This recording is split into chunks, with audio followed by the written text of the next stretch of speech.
You're listening to On the Ear, an audiology podcast sponsored by SpeechTherapyPD.com.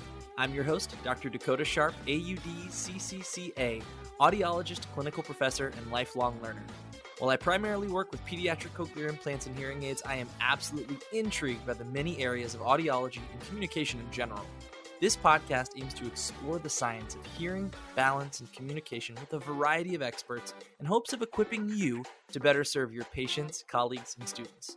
So let's go. We are live and on the ear, brought to you by SpeechTherapyPD.com.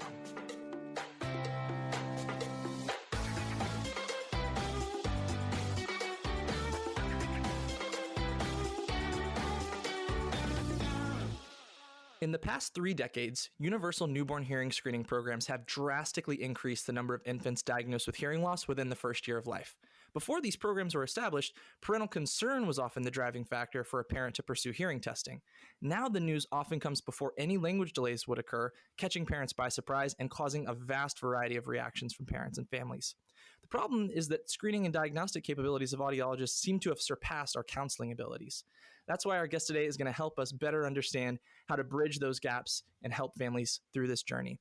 Dr. Lilach Saperstein is an audiologist and parent coach, helping families navigate life and parenting at the intersection of hearing loss, special needs, and other chronic health challenges. She is the host of the All About Audiology podcast. You have to go check out her podcast. So great, which has been downloaded more than 25,000 times. I'm sure by the time we're recording this, she's vastly surpassed that. Dr. Saperstein is on a mission to help parents connect with and advocate for their children. From her speaking engagements to her clinical work, she has empowered thousands of people with information and support in their time of need. Her FIG method put tools to process, grieve, and understand and advocate in the hands of families. We are so fortunate to have Dr. Saperstein joining us today. Hey, Lilach, how are you doing? Thank you so much, Dakota. I'm so excited to be here.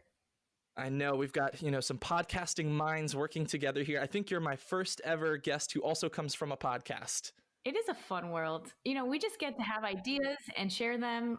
It's amazing. From our living room or wherever, Exactly. And it's a pretty small world. I have a feeling we're on the cusp of I feel like every day I'm seeing more programs and things coming out because people are realizing this is kind of one of the best ways to reach people and share information because we've got a lot of time on our hands. A lot of people are spending time at home and listening to podcasts and stuff. It's a good time to have some media that's, educational and personal. Totally. And there's the multitasking element where you could be doing dishes or walking while you listen. Exactly. That's what I love most about it. Going on a walk, being in the car. Mm-hmm. Okay. So before we kind of get into better ways of doing things, could we talk a little bit about kind of how things are currently approached? So I think personally, as someone who works, primarily with pediatrics, delivering the news of a diagnosis of hearing loss is maybe one of the most challenging, most daunting tasks of a lot of pediatric audiologists. Doing the diagnostic, doing the ABR or the hearing test, those kind of become skills that, you're just doing them all the time. It's not really that challenging, but having those conversations, it's really hard. And I feel like most programs are not explicitly giving instruction. You might have a counseling course or counseling, but it's really broad. It's talking people through their diagnosis of hearing loss as adults and things like that. But I have a feeling you can speak to a little bit when you're having that conversation with a parent, it's different from talking to an adult with hearing loss who may be new over many years. It's different. Could you speak to kind of where we've been so far and kind of how that works? Absolutely. So what I've seen is that the pressure and how much we put on that one conversation is part of the problem. It doesn't need to only be here. This is the moment that the audiologist is putting this out there and they need all the answers right this minute and they need to feel all their emotions in this session. That is not happening. So just knowing, first of all, opening up that saying, we're going to start to give you some information about the testing we did today or the last few sessions, and these are the results. And then you're going to come again another time, and we're going to talk more about what we need to do next. And, kind of starting off the conversation with, this is the beginning. This is step one. And there are many, many steps ahead. And I think that the audiology side of things, the clinicians, the practitioners feel what you're saying, which is okay, this is the diagnosis. Here's what has to be done. Here's the timeline. They need to talk to this person, that person, da, da, da. And maybe it's too much too fast. because we only have that limited amount of time. So, yeah, I think that's part of the biggest pressure and concern that we have on the audiology side. And then on the parent side, oh my gosh, anyone who's a parent knows that first day, first week, first month, like being a new parent is a whole wow, huge experience. Yeah. You're not sleeping. You're caring for this newborn. Maybe, and when it's not a first baby, you have other kids to take care of. And when it is a first baby, it's like, wow, your whole world just changed and turned upside down. And people have different levels of support. And like they're doing that thing called being parents. And now we're saying, wait, come over here and do this thing called lead and manage your child's audiological care or any diagnosis that they're having. Sure. So we have to first take a really big, deep breath together collectively. So the first step is slow down. Yes. Yes. I think that's great advice as the starting point, because oh my goodness, the way that you broke that down is so true. And a lot of times we know the 1-3-6 rule, right? We know time is of the essence when it comes to developing language, and so we need to make decisions. But the difference between, a few days or a week is not enough to have that kind of impact on their language development. You know what I mean? It's not like every decision needs to be made on the first day. All of the information needs to be conveyed on the first day. That's really not true. And I do feel, I think you're right that there's a lot of pressure there to deliver the information, make it clear, make sure they understand, and then make sure they start making some decisions on, communication options and things like that. That's a really great point. Yeah. And not only that, when you do that in that first session and like bombard them, you actually run the risk of having people lost to follow-up and people being so overwhelmed that they don't know what to do with themselves or later on saying, well, I was just pressured into doing A, B, and C, which maybe we didn't have enough information on. So there's a risk to doing too fast. And the other thing that I am so passionate about, which really is my mission, is that there is space to delegate or outsource or like spread out who's doing this part of the journey, where the clinical audiologist has a very important clinical job. And the counseling part doesn't necessarily have to also be the same exact person. It could be someone on their team in the clinic. It could be a dedicated social worker or someone, mental health professional who's on the team, or it could even be outside of the actual healthcare, which is something that I've brought in what I do as an external, an audiologist, but more on the parenting coach and walking you through what this journey looks like. And I think we need that. I think there's room for audiologists to specialize in being not clinical necessarily, but having all the background skills to be more of a counseling audiologist, which is what I do now. Yeah. That's awesome. I'm excited. I'm excited to talk more about that kind of a model. Before we get to that, we kind of talked about how audiologists currently deliver the news of a diagnosis. I'm not sure if you have anything else you want to add to like kind of the current understanding, but also I think you have some good insights into how families are processing that diagnosis now that you have a new perspective and you can see it a little bit more long-term. In that traditional model, I mean, I guess maybe we would call it a medical model where it's you get your diagnosis and here's your treatment and bye, in that model, how are audiologists delivering the news traditionally? I know we said rushed. Is there anything else there? And then how are families typically processing it when it's delivered in that way? Great question. Okay. So when a child is diagnosed with a cardiac issue or a GI thing, or, anything that's really physiologically a medical, you could use the word complication, difference, whatever's going on, then depending on the severity of that, there is a very clear diagnosis treatment, like 1-to-1, let's go. Either there's a surgery or there's a medicine or and so there's that's the story, it's a medical story. But with audiology, with hearing loss, or children who are identified as hard of hearing or deaf, even changing the language of that is saying, we have now found this about your child. It's not necessarily something wrong with them. Like right away, starting with changing some of that language and knowing that, yes, hearing loss is a term and it is true that hearing can be lost. But when a child is diagnosed right from birth, maybe that's how they are, so even starting about that kind of thing and saying your child was identified rather than diagnosed changes things.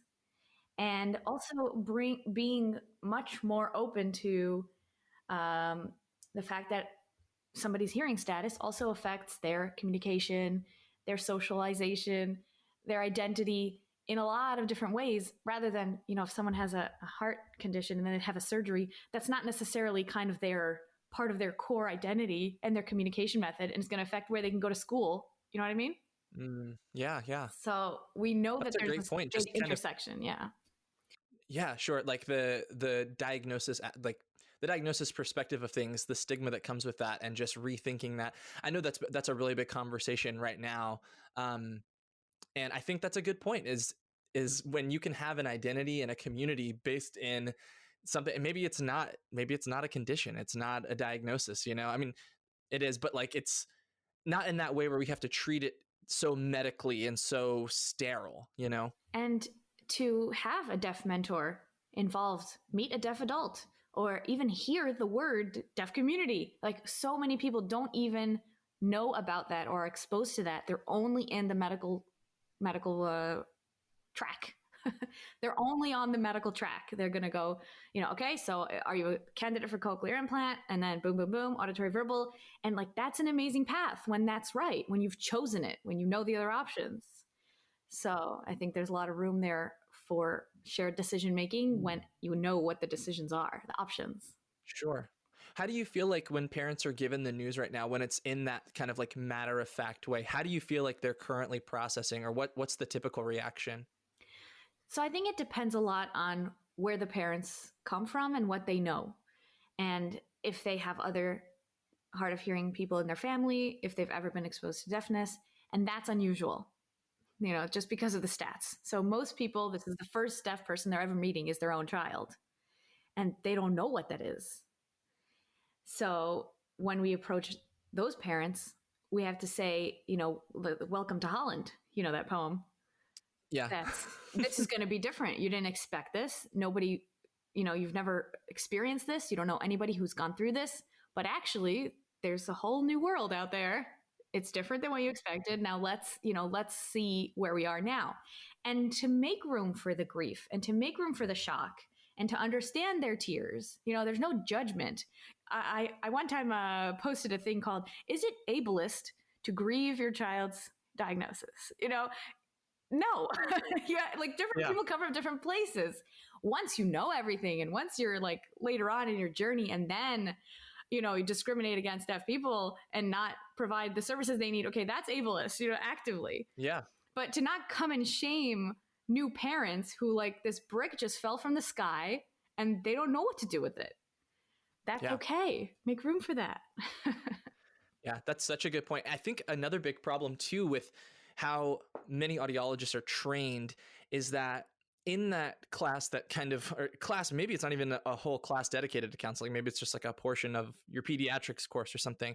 I think we're often taught that, families who typically come from a hearing background, if the diagnosis is unexpected, you can expect them to go through the grief process. And I think it's usually based on like a grief model based on death. Right? Where you have, I think it's like Kubler-Ross, like there's different stages, people put them in different orders and they can go out of order, the denial, anger, bargaining, depression, acceptance, right? So we're taught that process and we're like, you can expect parents to go through this and they can cycle through it and they might go through the steps differently.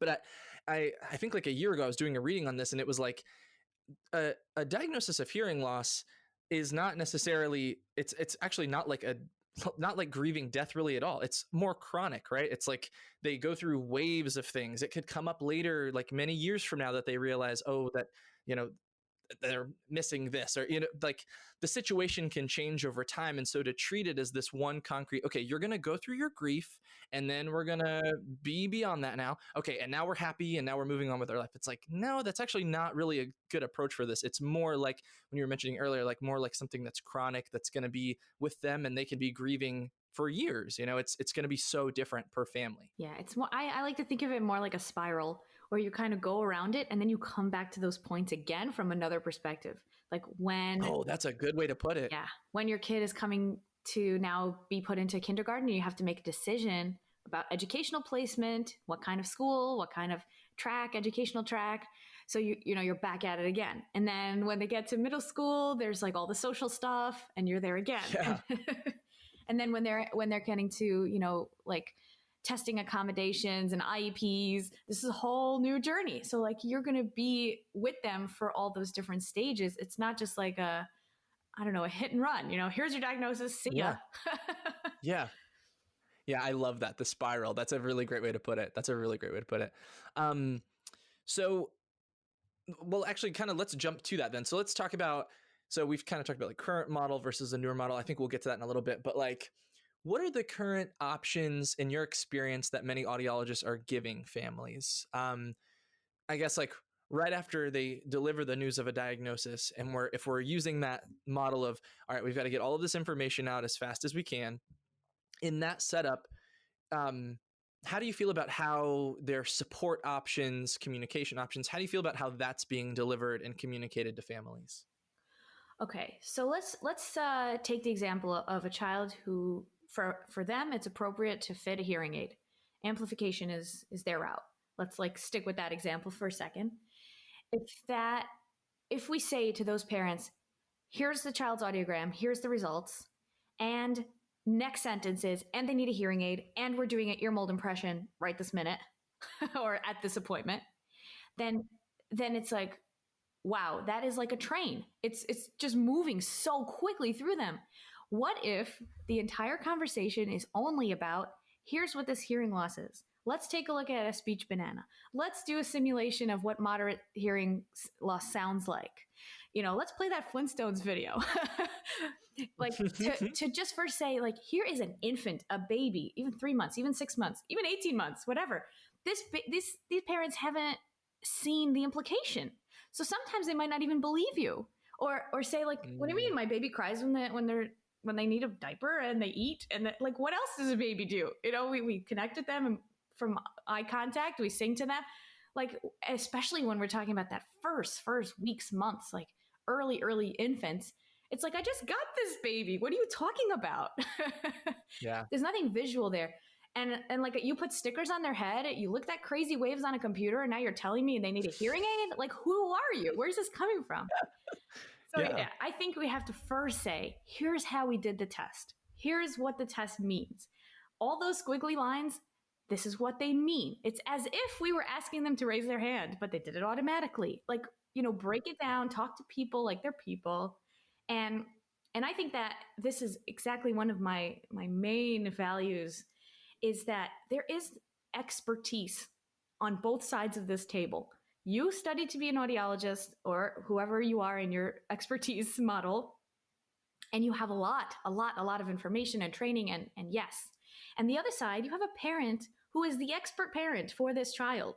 They know their baby, and if they don't know them yet, they will. Like, they're the ones who have this child for 24 hours a day, yes, every single day.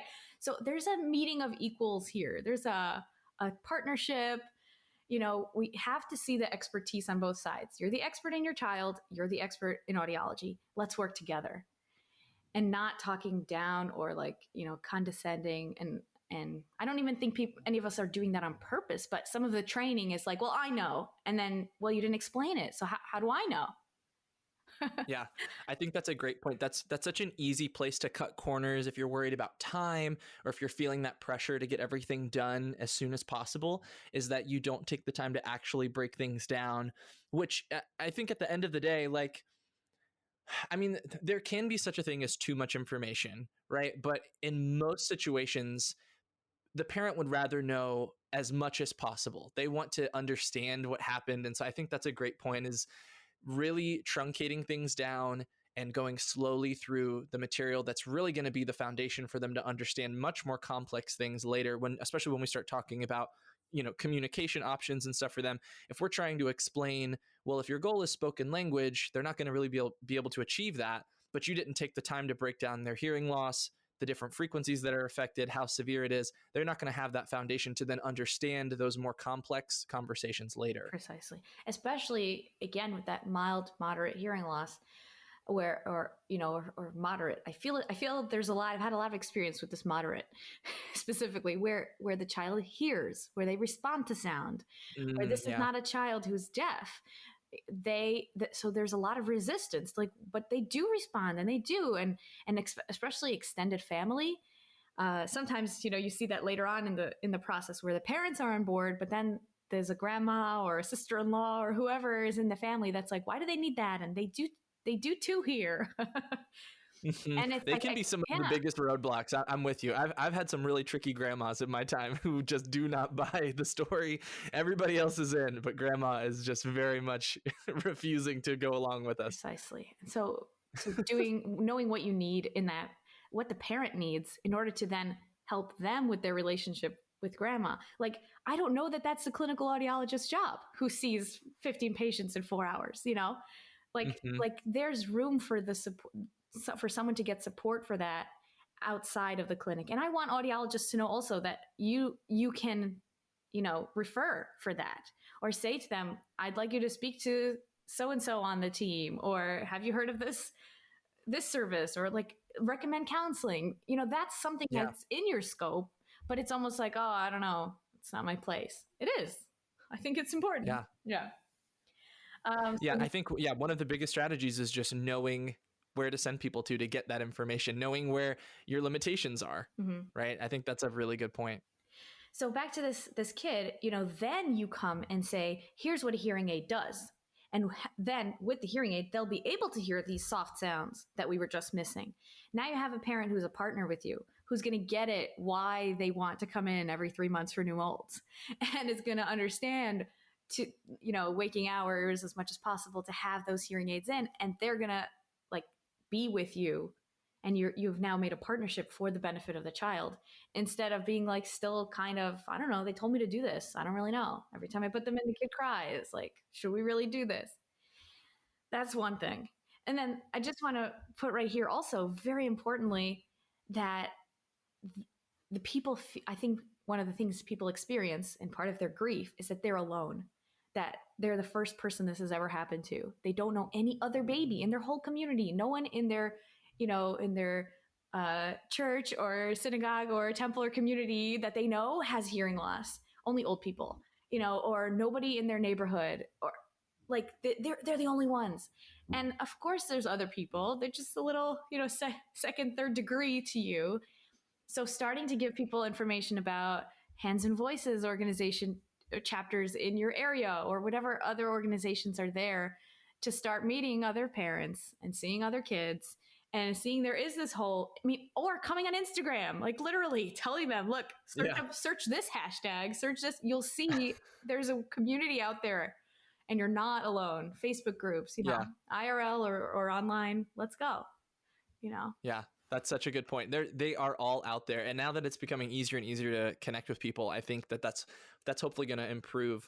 That's part of our protocol now. If we have a child diagnosed with hearing loss, is we immediately start connecting them with all of these different family organizations in the area that have children who have a variety of communication modalities and degrees of hearing loss, and like ages and backgrounds and all that stuff. And I've found that the families who take the time to invest in those kinds of resources are always better adjusted. They're more quick, they're better about maintaining their appointments, and everybody just seems happier and more successful because they have people to connect with.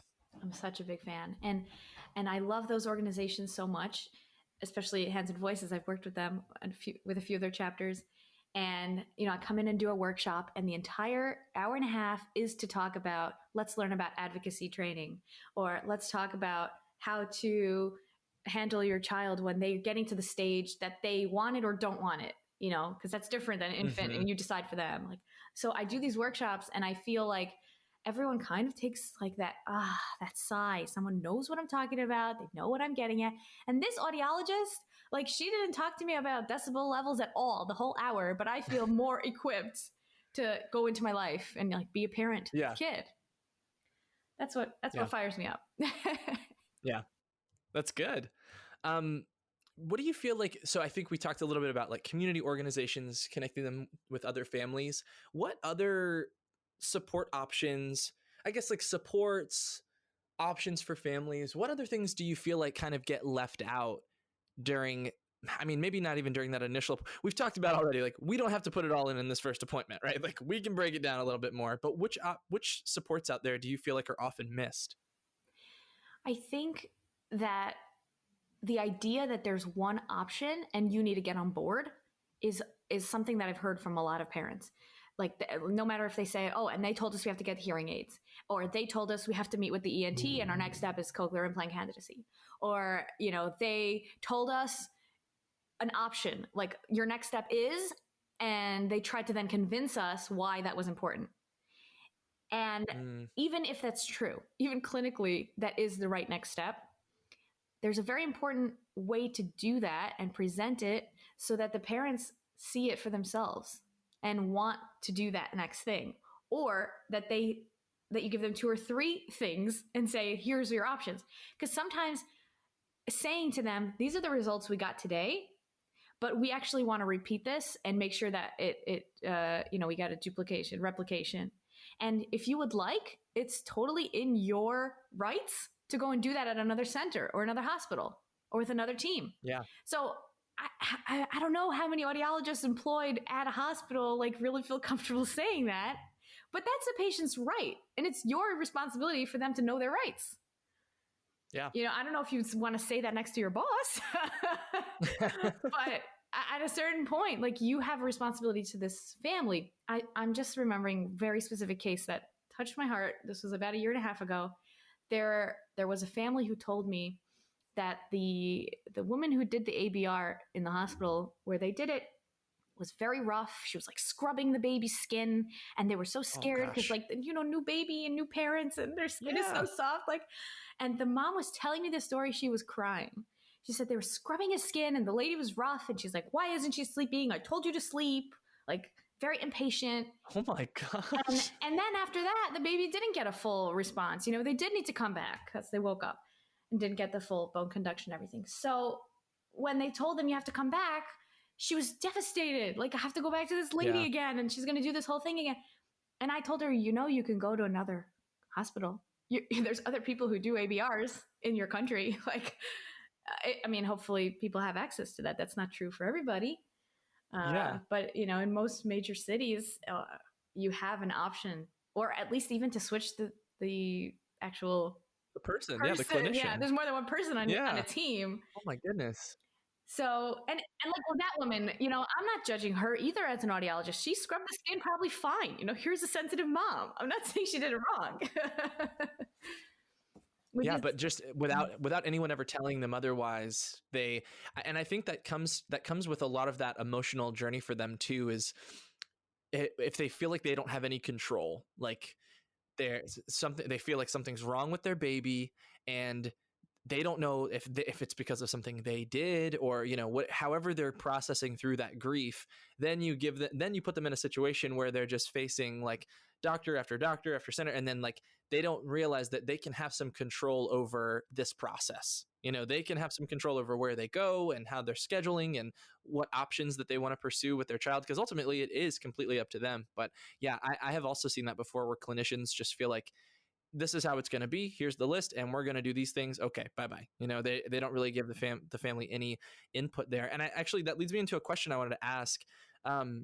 In terms of kind of making these decisions more like a shared decision-making model between the families and the clinician, how do you feel like from the beginning, audiologists can be better about making it a more shared decision-making process?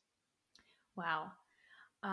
Even just wanting that is already going to come across in everything you do and say. If you really, it's almost like having a mindset shift when, as the audiologist, you say, okay, how am I going to now bring this family on this journey together? I'm accompanying them. I'm with them. Let's, metaphorically hold hands. Yeah. Because instead of follow me, let's go. I'm the leader. Mm-hmm. It's almost switching in your mind that you have to help this parent now become the leader. And that's where the actual power comes, because that kid needs a parent, right? Kids need parents that are going to advocate for them and fight for them and come to appointments and, stick to the schedule of whatever they choose. And the more on board they are with that, the better outcomes the kid will have, no matter what they're going to, whichever decision they go. So having a little bit more humility, honestly, it's just coming from a place where we are going to share this decision. And I'm going to do my best as the professional to educate you on what's out there. And yes, I studied for 8 years, and I only have half an hour right now. But you can do your best to simplify and to explain and to demonstrate. Like, lose all the jargon, throw it all out the window, no fancy words. Even audiograms, like they tell us a lot, but they don't tell regular people a lot, lay people who look at all of this graphs, like one graph or another. What does this mean? So saying to somebody, when a child with this level of hearing loss is going to be in a classroom, they're going to not understand the teacher at all unless the teacher is speaking directly at them. And if you have a 3-year-old that is having behavioral issues and is really difficult, and you say, well, this kid doesn't hear when you call them the first 8 times. So like, you're getting upset that they didn't hear you, but like, bringing it into actual terms of what this looks like. What are the implications? Yeah. How does this kid behave? I think specifically the mild hearing losses and the unilateral hearing losses, this is also a big point, because parents are like, nah, they hear, nah, they're developing. Like, why should I believe you, all the things you're saying? So it's important to come and say to them, here are the situations where I'm concerned that this child doesn't have access. Or, we want to watch this very carefully because the other ear, explaining what your thought process in your mind is as a clinician, putting it out there.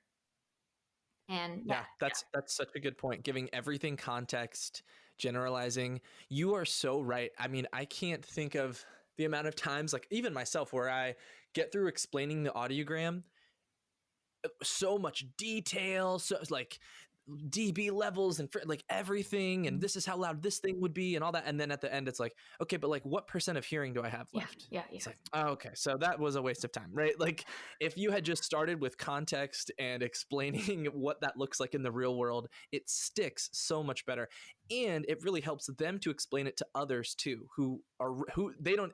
It's like a game of telephone, right? Where like you explained their degree of hearing loss, and then by the time it gets to like the third family member, they're like, okay, so they can't like they have severely mild here. What is it again? You know what I mean? Like, whereas if you had just said like, oh, they're gonna have trouble in these situations, they can't hear this when this is going on, or I think that's a really great point. Right. Let's just move all that jargon. Like, even those regular words that are English words, severe, mild, they don't mean what they mean to you as an audiologist in person. That's exactly right. I just had the most fascinating conversation actually last week with a mom who has 2 kids that are hard of hearing. They're teenagers now. So she was giving me the whole backstory.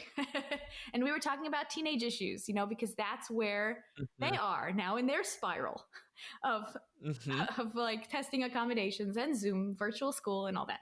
But one of the things she told me is that they went into one of these meetings when the school was like, nah, your kid is fine. They do so well. And then her and her husband turned around and continued the meeting with their back to them. And everyone was like, what are you doing? We can't hear you. And they're like, yeah, well, that's what our kid hears. Exactly. And I was like, wow, you are very gutsy, very bold. And they're like, this whole they understand. A whole team of professionals telling me how my kid hears. Like, I was there the whole time and you were new here, Yeah. That's awesome. And I think kind of bouncing back to what kind of like where your point started with making parents the leader of, the team, if you want to think of it as a team. And like, there's a lot to be said about making it shared decision-making, but I really think you have a good point where if we can empower parents with the knowledge, where they understand the hearing loss, they understand the impacts, they understand how, the context of things. If you empower them with the skills, they know how to troubleshoot devices. They know when things aren't right. They know how to do a listening check. They know the FM systems. If you can teach them those things, then like those are honestly the best families to work with, where it's like, I'm pretty much hands off. You know what I mean? You come to me and we check on things and we fix things up, but like mom and dad, they understand the process. They have really taken charge of everything. And then I think they are better models for their child also to be self-advocates, to be independent, to be their own, leaders in terms of understanding their technology and understanding what happens in school and how to make things better for themselves. So I think, yeah, empowering parents is such a great way to think of it, rather than just, okay, we're all going to be on a team together. I'm going to tell you, and then this is going to be the process. Please come to your appointments.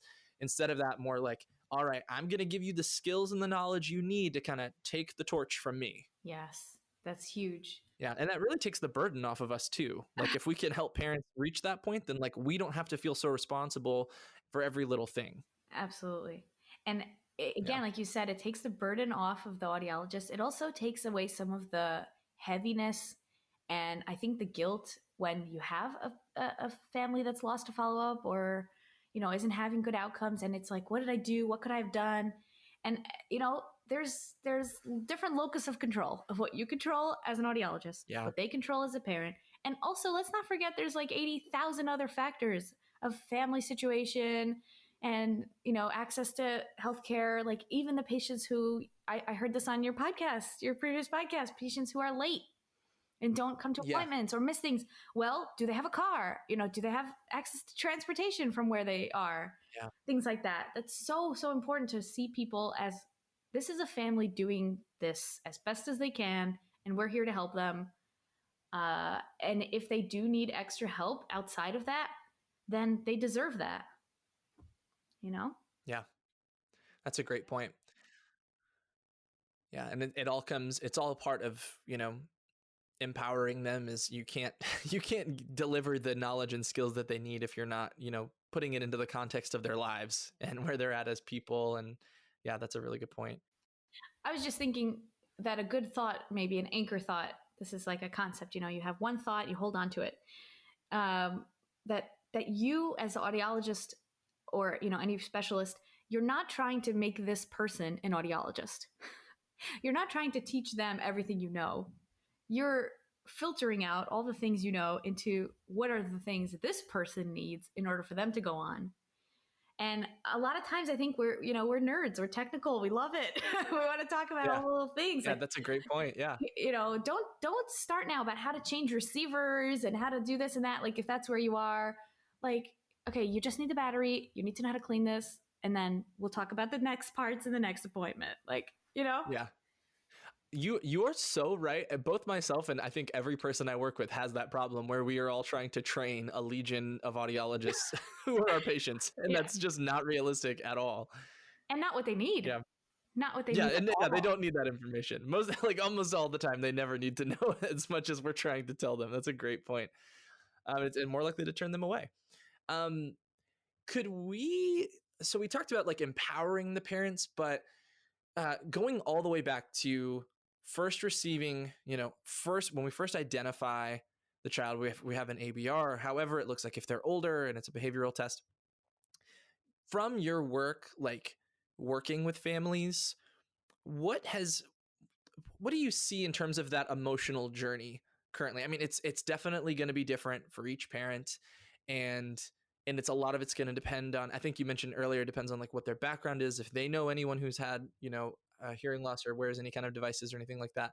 Could you talk a little bit to like how you see families processing this news, like what that emotional journey is like for them, like not just at the beginning, but like years down the line, and what kind of support is already out there to help them through that?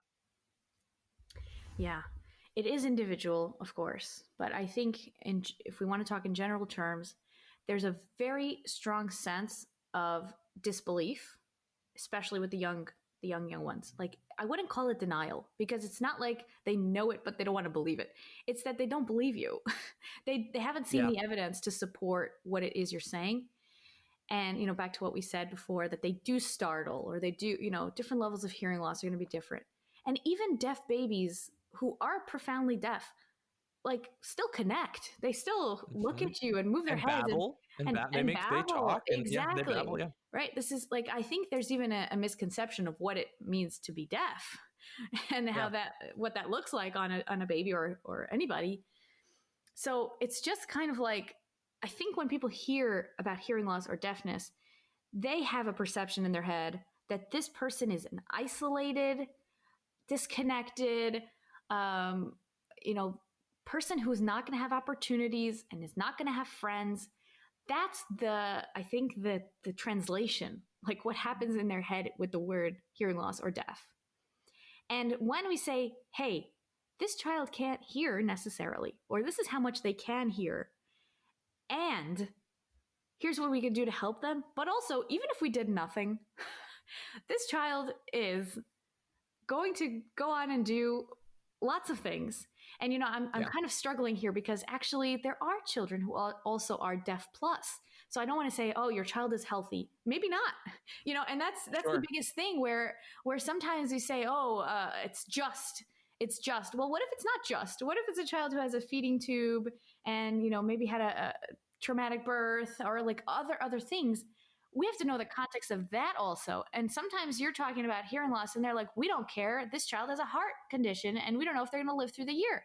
So that's a different story with that family, Yeah. So I'm even having a hard time articulating myself because I'm like having all these patients flooding in my mind, honestly, of how individual it is.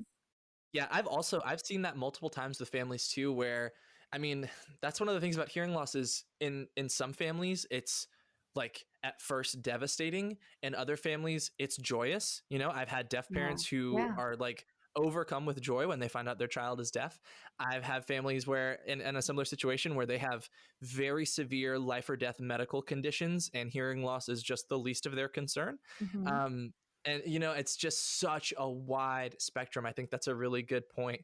Do you have any, I feel like you've got a lot of good stories. Do you have any parents that come to mind? I liked the parents that you mentioned at the IEP meeting where they're like how you see this kind of, I don't even know if it's like grieving or just this like emotional processing, this emotional journey for them later on, like when they've had a child with hearing loss for many years, where you've seen that kind of come up. Well, I'll tell you, actually stay with this family because they were so great. I live here in Israel, and in Israel, army service is compulsory, and not only everyone serves, but everyone, it's also a national pride and something that is very scary for parents on one hand, but also, something very strong culturally identity that, my son or daughter is in the army and what are they serving and which unit and everything. So when a child is hearing impaired, hard of hearing, deaf, whatever you want to say, they kind of can't do certain things. They can't be in combat, and they have different opportunities for what they could do in the army. Sure. And that, to a lot of parents, has a huge mixed bag of emotions that comes with it. There's relief there because kind of, nobody really wants their child to go into combat, but also there's so much pride in that. So it's kind of very hard to hold. And then to say, well, what can they do? And then some of them go on and do other amazing things in different units and intelligence, or, all sorts of things that they can serve. But that one, I think specifically in this culture, is one I've heard from several parents. And I think for people around the world to know that there are deaf professors, there are deaf doctors and surgeons, there are deaf authors, there are deaf school teachers, and there deaf are football also players. Yes. I mean, the big story of the week is the Bachelor. Oh, the Bachelorette. Yeah. Yes, the woman that won the Bachelor. I don't know, won. I don't know if that's. I don't know. I don't watch it. she's doing great on the show. She's doing something. Okay, I don't know. I don't watch this thing, but it came up like 84 times on my Instagram. Everybody's talking about her, and it's like, oh, look at this! Somebody who has a cochlear implant and who is a reality TV star. Yeah. Like, there's the more representation, the more people can see. This is not something that we are now in some like tornado that's never going to end. It's like right now you don't know what's happening. Right now there's a lot on your head and you don't know what this means. But you also like, this baby needs a diaper and a bottle right now. Like, coming back to today, what do we need today? Today we need you to go and research here. Look up these words. These are the keywords I want you to research, or here's the organization I want you to call. And here's our next appointment. This is the name of the surgeon on our staff, but we're going to get to that. Just to say, we've got you. Let's do this together. Anyway, I went back. You were saying about the grief and how it comes up later on. Yeah. Yeah. I think that was great like with the cultural context of families, with military service. I think that's a great point of like how that can bubble up, even though we are years behind. Like they are advocates for their child. They've been to all of the meetings. Like Mm-hmm. they could tell you how an audiogram works if they wanted to. Like they've got it down. It's still going to bubble up in those moments where it's unexpected. Um, and then they're going to realize the beauty of the situation in another way, that, oh, well, it's great because they get to have this opportunity instead, So I think that was a really good point. I know that you're really involved. I can't remember the term for it. Like, would you call it like parent mentorship, or like where you're kind of like working with families through their diagnosis? That's exactly right. I have a process Okay. that I work with families alongside of their clinical team, wherever they are in the world. It's via Zoom, so that works out. And they send me all their reports and all their audiograms and anything that they're going through. And we have 3 big steps where in the first part, we really try to understand what does this diagnosis mean in a very practical way, implications on their child's functioning and development, what they can do, right? Like understanding what this means, not just what it is.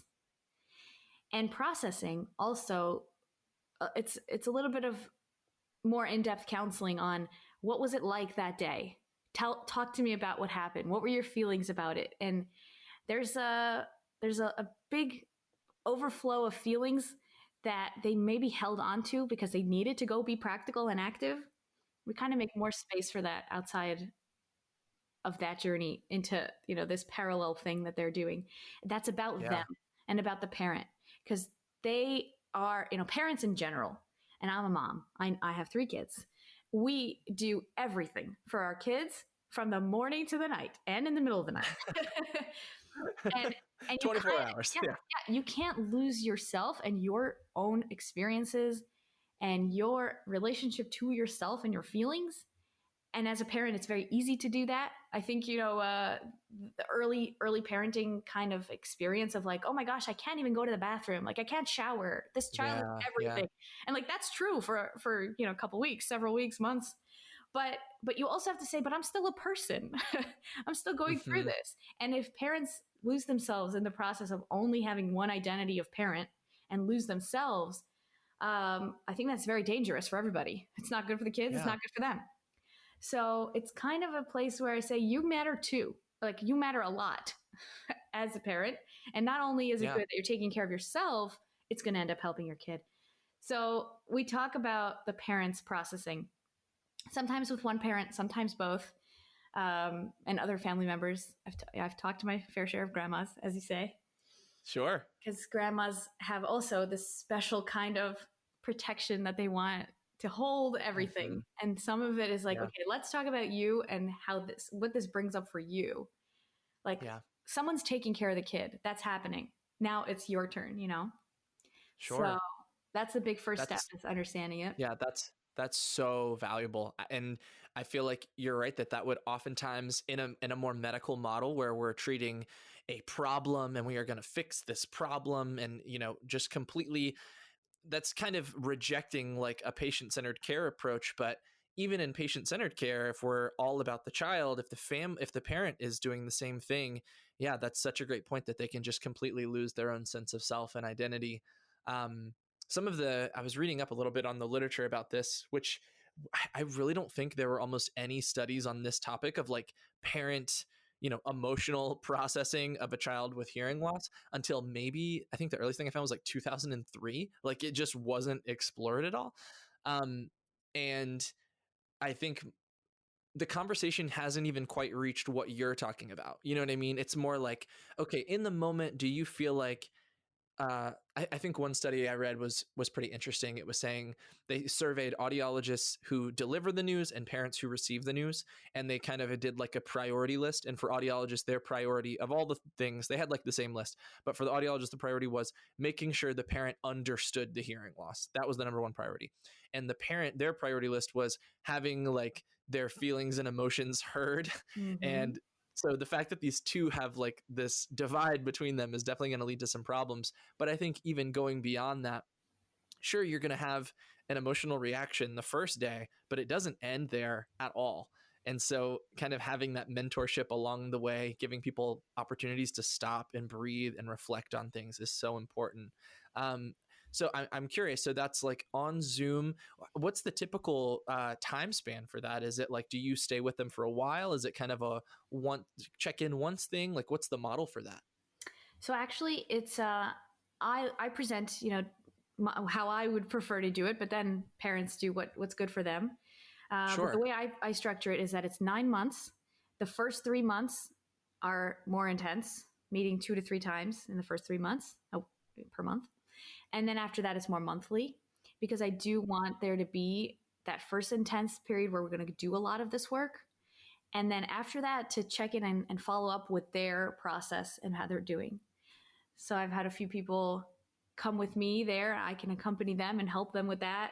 And I think that they have much better experiences with their clinical team because they don't expect their team to do all of that. They've understood that there's Wow. this Yeah. space.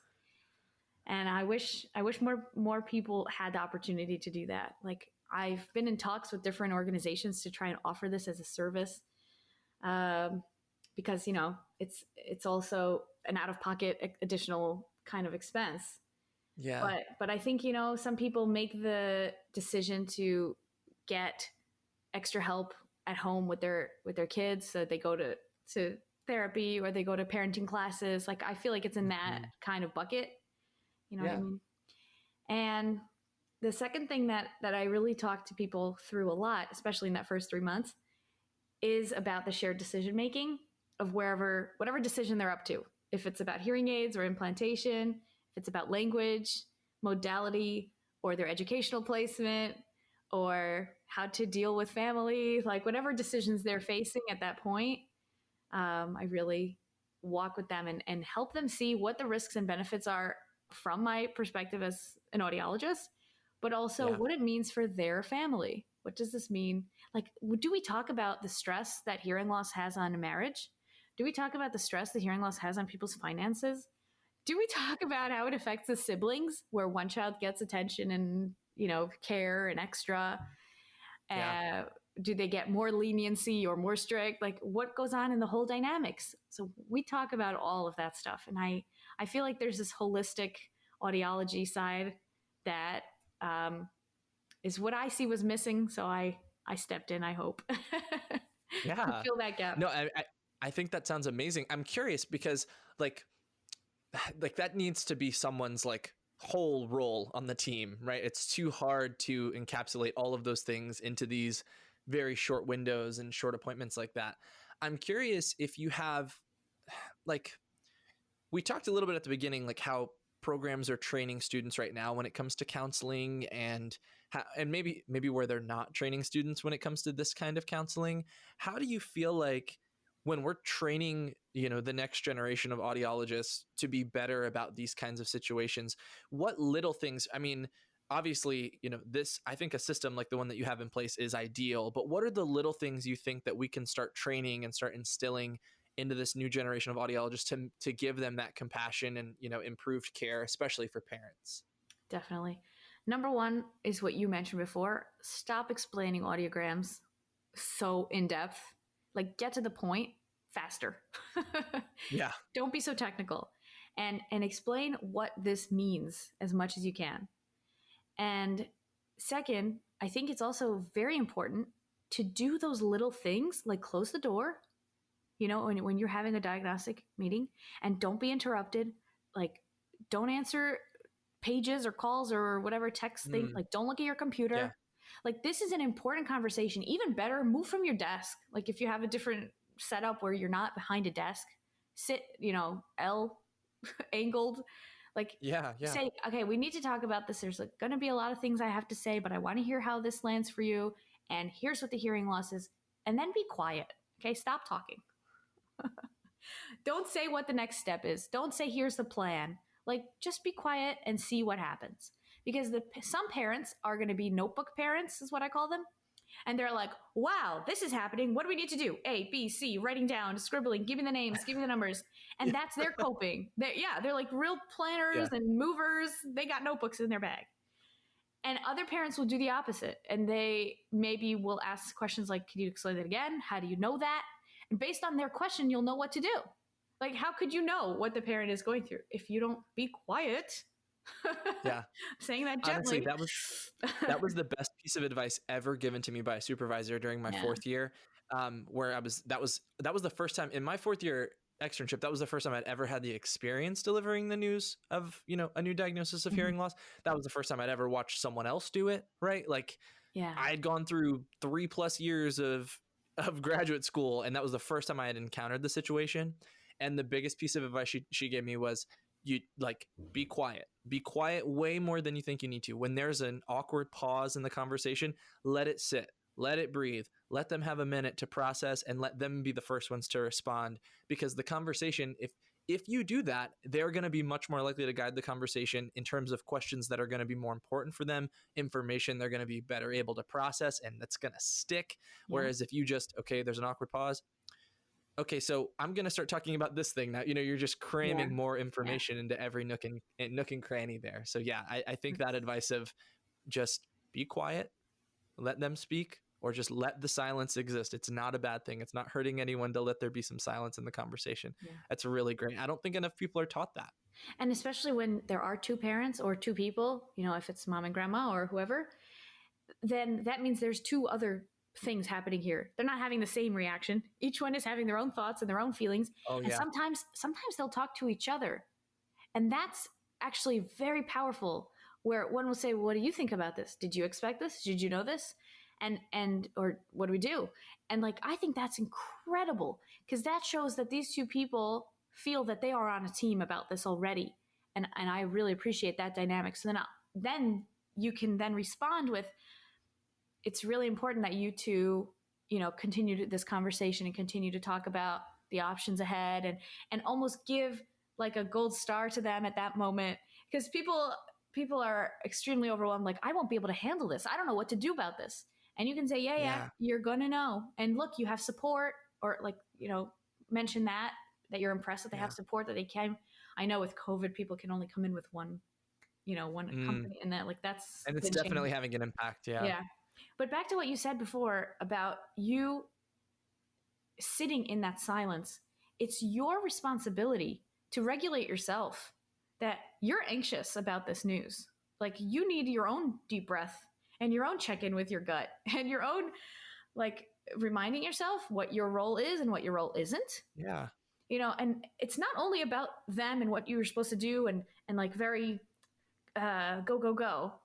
You also have that opportunity for growth as your own professional and your own human to do that work. I think more people need to do that, starting with myself.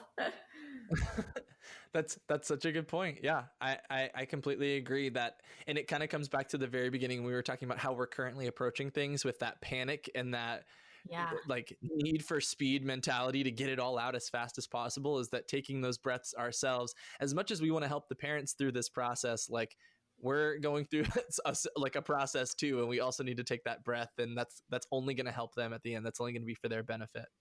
Mm-hmm. And burnout is a thing. So we need to take care of ourselves. Yeah. Wow. So much good information. I know that you've got so many resources. I know you have your website. Would you mind just kind of plugging a few things, telling people where they can find some more information if they've got extra questions or if they want some resources, that kind of thing? Absolutely. Okay, so the very first thing is the All About Audiology podcast.